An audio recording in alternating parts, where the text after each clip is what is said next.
절까지 말씀입니다. 누가복음 20장 1절부터 26절까지 말씀을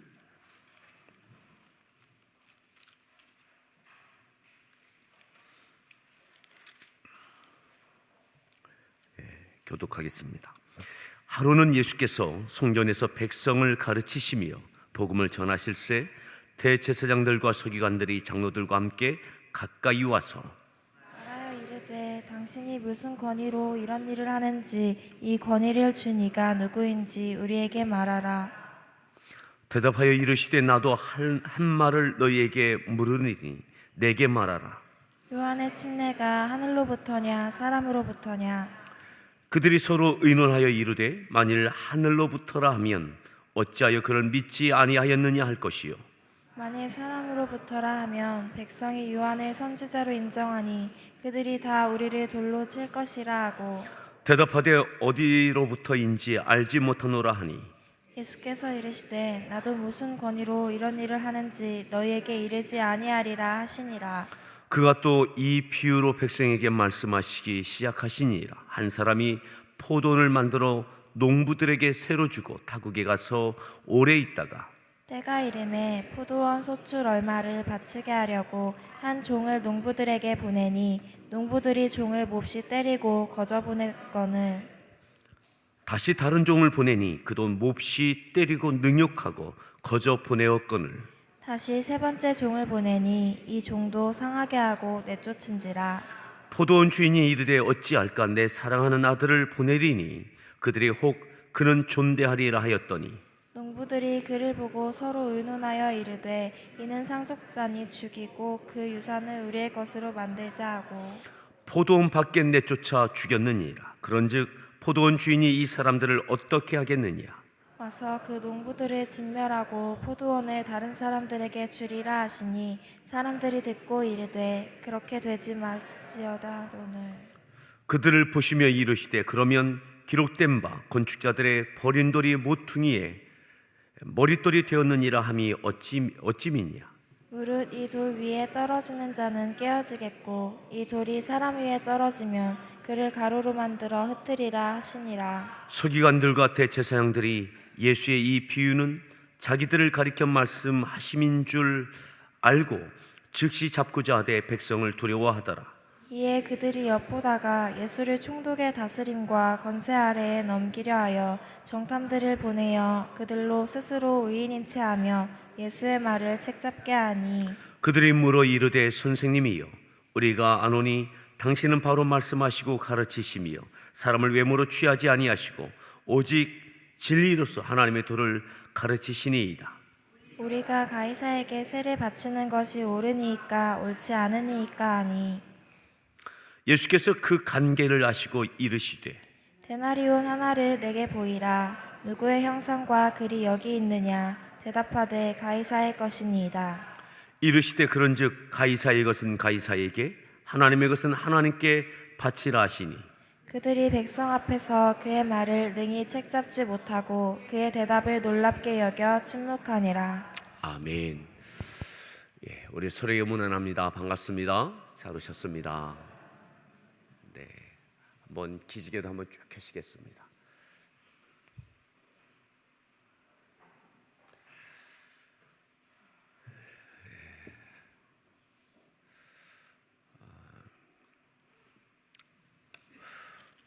어제 새벽에 읽었던 말씀을 한 번 더 보겠습니다. 몇 절 보시느냐면 19장 45절 말씀부터 좀 보도록 하겠습니다. 45절과 46절 우리 두 절을 먼저 같이 함께 합독합니다. 읽습니다.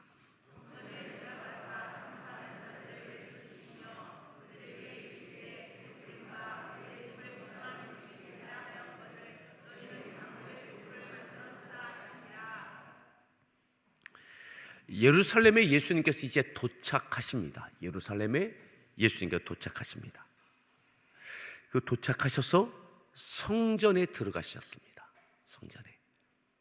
오늘 말씀의 제목을 함께 따라합니다. 예수께서 성전에서 행하신 일, 예수께서 성전에서 하신 일,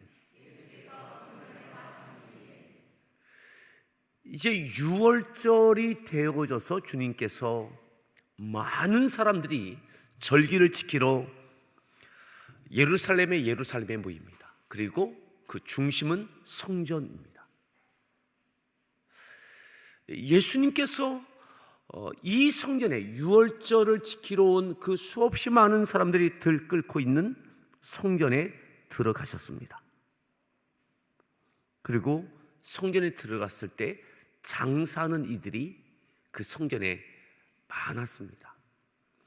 이것은 유월절에 드릴 제물을 드리기 위하여 그 제물을 사고 팔고 하고 있는 것입니다. 좋은 편리함을 위한 그러한 장이 열리어졌습니다. 멀리서부터 유월절 제물을 이끌고 온다는 것은 굉장히 어려운 일입니다. 양을 이끌고 수십 킬로, 수백 킬로를 유월절을 지키러 그 제물을 가지고 온다는 것은 굉장히 곤란하고 피곤하고 어려운 것입니다. 그러니까 이 사람들의 편리함을 위해서 또한 경제적인 유익을 위해서 이득을 취하기 위하여 이때가 되면 대목을 맞은 장처럼 장이 펼쳐집니다. 유월절에 드릴 비둘기나 양을 사고 파는 것입니다. 멀리가 아니라 바로 가까운 곳에서 좋은 재물을 좋은 가격에 사려고, 그리고 이 유월절에 누군가는 이 시장을 열어서 큰 이득을 보게 되어집니다. 또 좀 더 부패하였을 때는 장사하는 그러한 권한을 주면서 또 제사장들과 그 성전에 있는 그러한 기득권을 갖고 있는 이들은 마치 병원에 아니면 어떤 곳에 매점에 어떤 운영할 수 있는 권한을 주면서 거기에 금전이 오고 가는 것처럼 이런 일들이 있게 되어졌던 겁니다. 예수님께서 성전에 들어가셔서 그 모습을 보시게 됩니다. 이 모습은 처음 보시는 것이 아닙니다. 지금까지 주님이 계속 보아오셨던 것들입니다. 해마다 절기 때마다 성전은 장이 열립니다. 사람의 편리함 때문에, 그리고 경제적인 이득을 취하기 위하여 서로가 조건이 맞는 겁니다. 조건이 맞는 겁니다. 그래서 이것이 문제화되지 않습니다. 그냥 편리함을 위해서 펼쳐진 이 유월절을 지키기 위한, 맥주절을 지키기 위한 이 장, 그리고 여기에서 경제적인 이득을 취할 수 있는 장사꾼들, 하나님께 제사를 드리는 유월절 절기와 그 밖에 절기를 지키는 이 장이 펼쳐지고 있는 겁니다. 예수님이 이곳에 들어가셔서 이 장사하는 이들을 다 내쫓습니다. 그리고 이렇게 표현하셨습니다. 46절에 보면 기록된 바 내 집은 기도하는 집이 되리라 하였거늘 너희는 뭘 만든다고요? 강도의 속을 만든다. 너희들이 강도짓 하는 거 아니냐? 이 안에 다 강도가 있지 않느냐? 강도가 뭡니까? 완력을 써서 칼과 그 밖에 힘을 갖고 남의 것을 빼앗는 겁니다. 다른 사람에게 해를 끼치고 빼앗는 자입니다.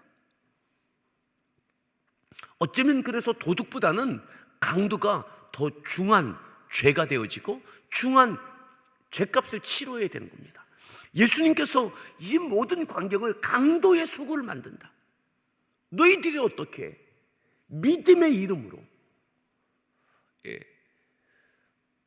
하나님께 신앙생활 한다라고 하는 이 면목을 갖고 제사 드린다라고 하는 이 권위를 갖고 어떻게 이렇게 사고팔고 하면서 남에게 해를 끼치고 빼앗고 있느냐, 물질을 빼앗고 있느냐. 그래서 이 장사하는 이들을 다 내쫓습니다. 예수님께서 성전에서 행하신 일이 첫 번째 이 일이셨습니다. 마지막 유월절을 지키러 성전에 오셔서 하시는 것이 바로 장사꾼들 다 내쫓는 것들입니다. 기본적으로 형성되어 있던 사람의 편리함, 신앙생활하는 편리함을 쫓지 말라는 거죠. 교회 안에서 경제적인 유익을 취하지 말라는 거죠. 경제적인 유익을 목적으로 신앙생활하는 것은 주님께서 안 된다. 이것은 강도짓하는 거다. 사랑하는 성도 여러분, 어쩌면 오늘 교회에서도 해결해야 될 문제 중 하나가 있다면 바로 이것 아니겠습니까? 첫 번째는 사람의 편리함. 우리들의 편리함을 쫓는 신앙생활, 하나님께 초점을 맞추는 것이 아니라 나에게 초점을 맞춘 신앙에서 이와 같은 일들이 일어납니다. 우리의 믿음 생활은 하나님을 향한 것입니다.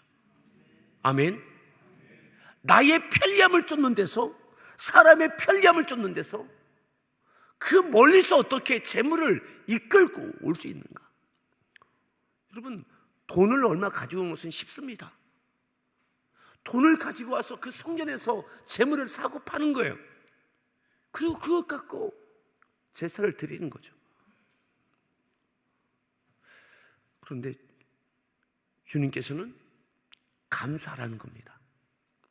편리함과 합리적인 것과 이해관계를 떠나야 하나님과의 관계에 있어서 제대로 된 믿음의 태도를 가질 수 있다는 것입니다.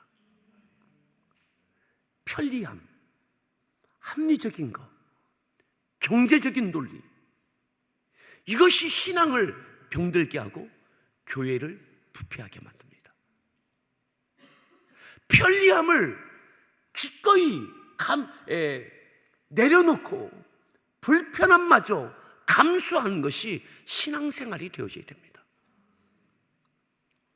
여러분, 어쩌면 굳이 교회에 와서 이 새벽에 기도를 해야 됩니까? 가정에서 해도 되죠. 예.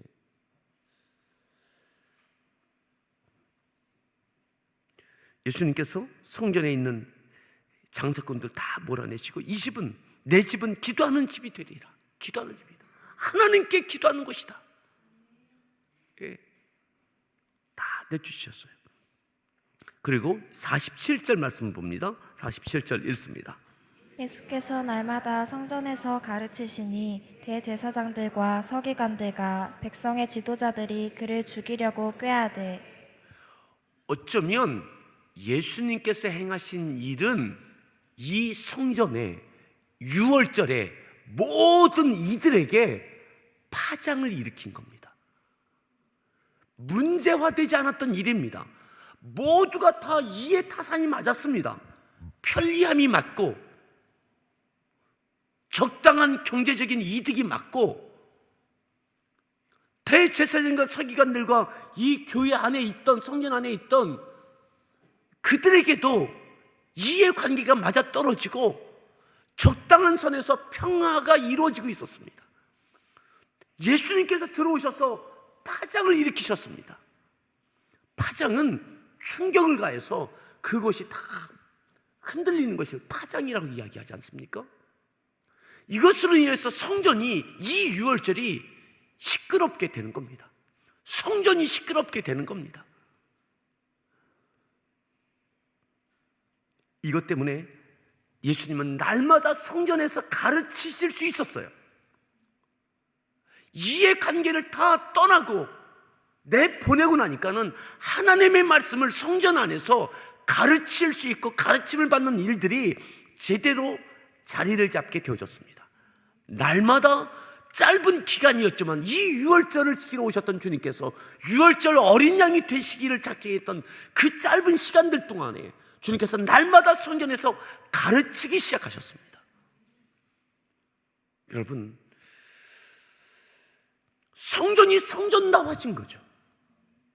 교회가 교회다워지는 거죠.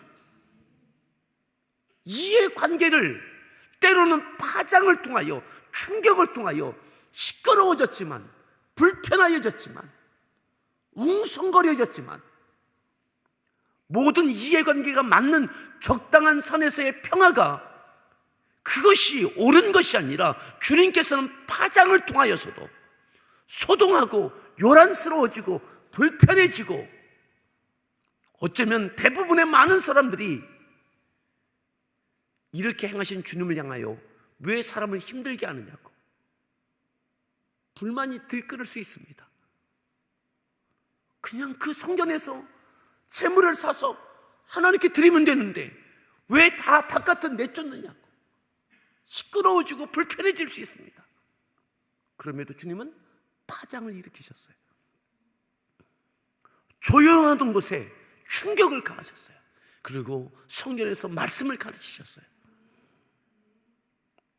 근데 보십시오, 대제사장들과 서기관들, 백성의 지도자들이 어떻게 해요? 그냥 두면 안 되겠다. 그냥 두면 안 되겠다. 대제사장들, 서기관들, 백성의 지도자, 이 모든 평화를 이루고 있었던 사람들, 이들이 파장을 일으킨 저 예수를 그냥 두면 안 되겠다. 죽여야 되겠다. 죽여야 되겠다.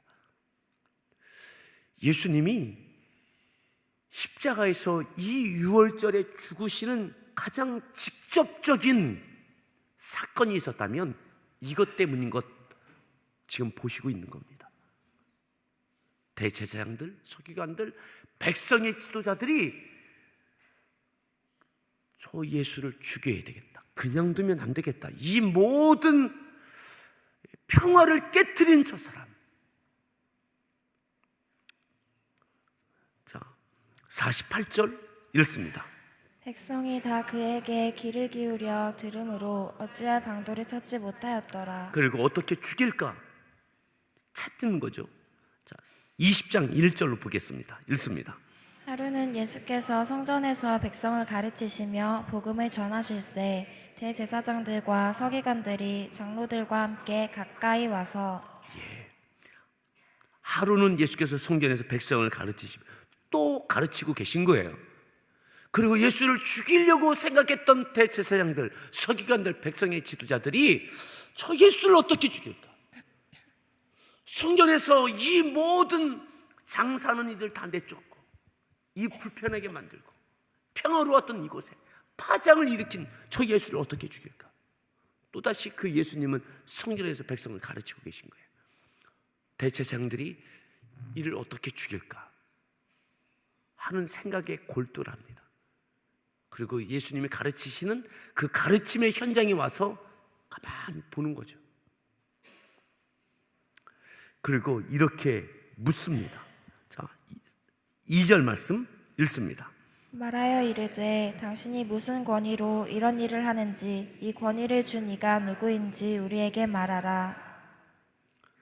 당신이 뭔데 이 성전에서 가르치느냐? 서기관이냐? 대제사장이냐? 예. 당신이 뭔데 이 유월절에 이 백성들에게 당신이 무슨 권위를 갖고 무슨 자격을 갖고 이렇게 행하느냐? 성전에는, 이 교회에는, 지금으로 말하는 교회에는 대제사장도 있고 서기관도 있고 바리새인도 있고 사두개인도 있고 다 있는데 네가 뭔데 공식적인 직함이 있느냐? 지금 우리로 말하면 목회자냐? 목사냐? 당신이 목자냐? 전도사냐? 장로냐? 권사냐? 당신이 뭔데 와서 여기 교회에서 뭘 가르치느냐? 교사로 임명을 받았느냐? 여러분, 지금으로 말하면 당연한 거예요. 그 당시에 가지고 있던 자연스러운 그 모든 체계를 예수님께서 다 무너뜨리고 계신 거죠.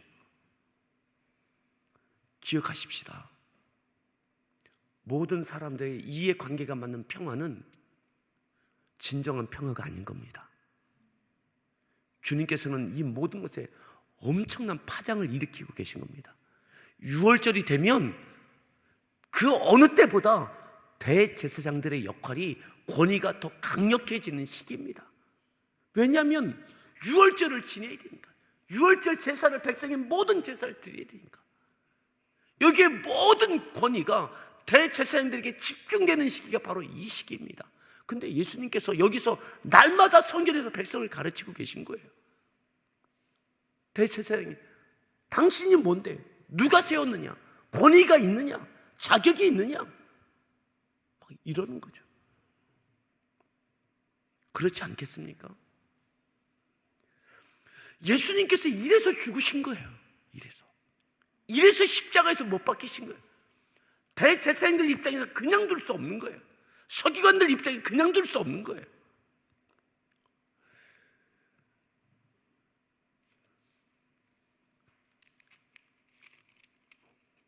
오늘도 어쩌면 주님께서 다시 오셔서 이 땅에 오셔서 교회 안에 들어오신다면 어쩌면 우리의 평화가 깨질지 모르겠습니다. 이미 편리함에 물들어 있는 우리들, 몸에 배어 있는 합리적인 결정과 삶에 젖어 있는 우리들, 교회가 어떤 질서로 굳어져 있는 이 상황 가운데 그것에 적당한 평화를 가지고 있는 우리에게 주님께서 오시면 또다시 파장을 일으키실지 모르겠습니다. 오늘 이 말씀을 오늘 우리의 교회에 적용할 수 있기를 바랍니다.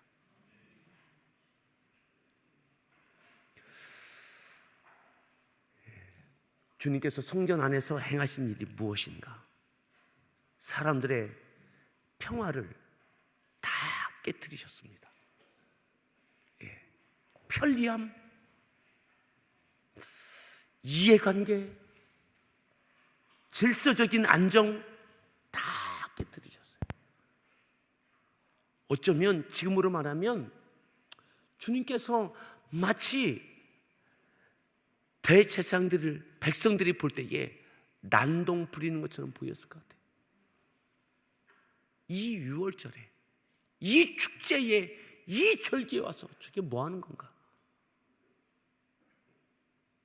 6월절에 말이죠. 6월절이 어떤 절기입니까? 이스라엘 백성을 애굽에서 출애굽시켜 주신 그 절기입니다. 예수님께서 구원의 역사를 이루기 위하여서는 그것을 다시 기억하게 하시는 거죠.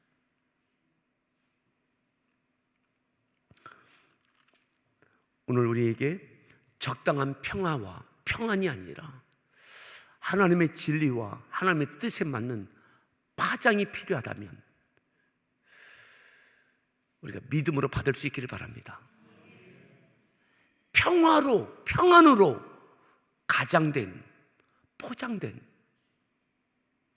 하나님의 뜻과 멀어져 있는 부분이 있다면 주님께서 성전에서 계속 날마다 하신 일이 말씀 가르치신 일이었습니다. 하나님의 뜻을 가르치는 일이었습니다. 우리는 가장된 평안이 아니라, 포장된 평화가 아니라 하나님의 뜻과 진리를 쫓는 끝없는 갈등을 감수할 수 있기를 바랍니다. 하나님의 뜻을 쫓고 하나님의 진리를 쫓고 우리 자신을 끊임없이 돌이키고 또 돌이키는, 파장을 두려워하지 않는 우리 모두의 믿음의 삶이 되어지길 바랍니다. 오늘 이 말씀을 기억하며 함께 기도하시겠습니다. 그리고 주님께서 오늘 우리 교회에 오신다면 이미 우리에게도 편리함에 물들어 있고 합리성에 물들어 있는 우리에게 주님은 어떻게 하실까? 교회가 이미 질서로 굳어 있는 상황에 주님은 어떻게 하실까? 주님, 진리를 쫓고 하나님의 뜻을 쫓는 저희들 되어지게 해 주옵소서.